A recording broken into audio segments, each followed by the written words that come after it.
On the nature of development, so we've got three different things going on that we talk about throughout the textbook: biological processes, cognitive processes, and social emotional processes. Again, multidimensional. All these things work together to help produce the person that you are.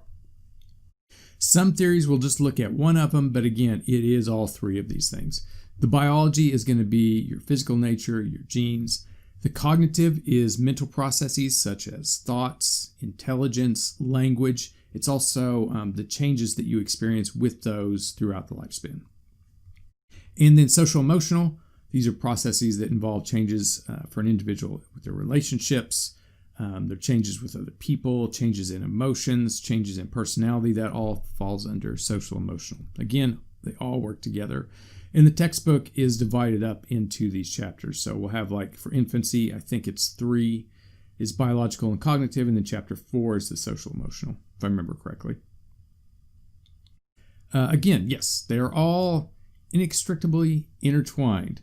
So, for example, if you touch a baby, like on the face, you just kind of slightly touch them like that, and they understand that you are touching them, say, hey, how are you doing? And you're touching them.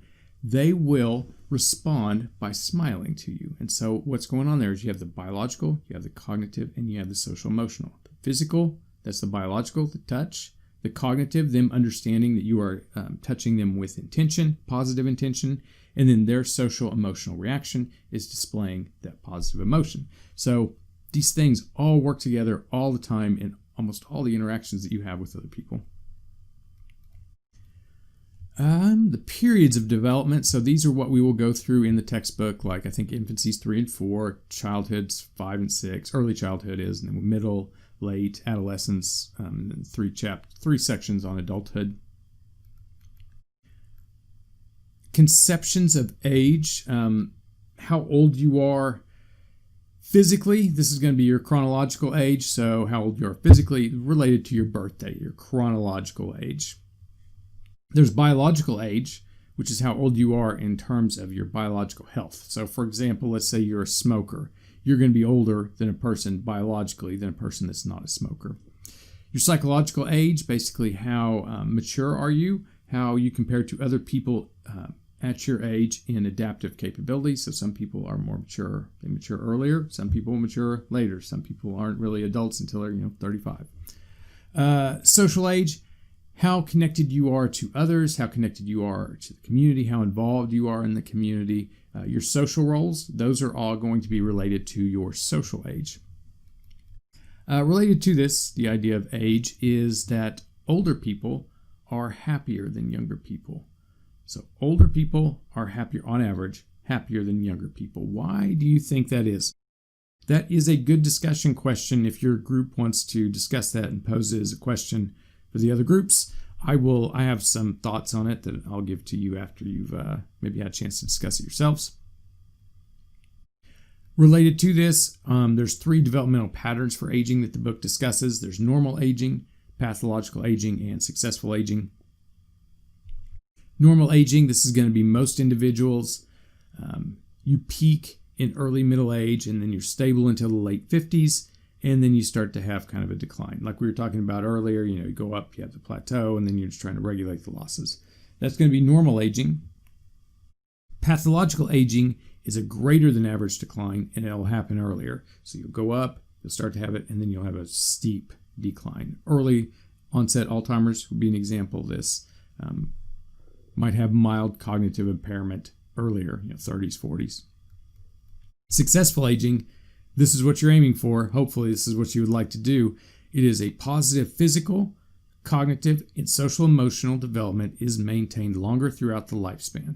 You decline later in old age. So people that are 90 years old and they're out there running marathons, that is successful aging. And that's probably what you would like to shoot for.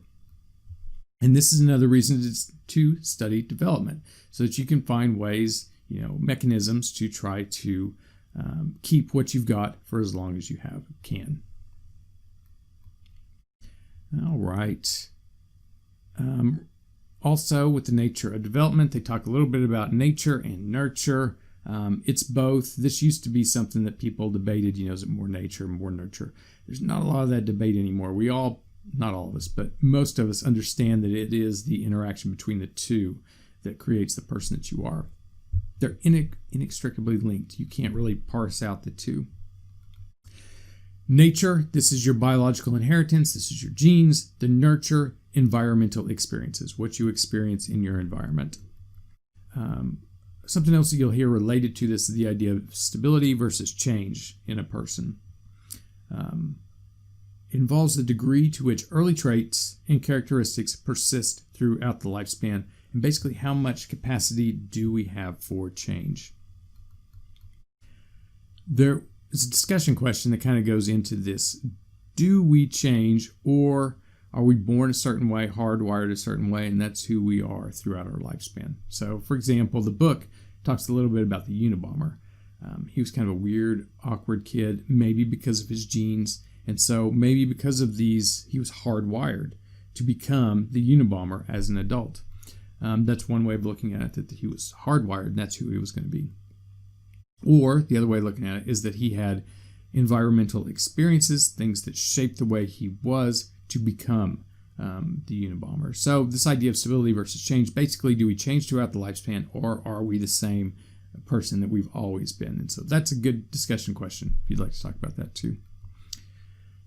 Okay, so those are the slides on the nature of development. Next, we'll talk a little bit about theories on development.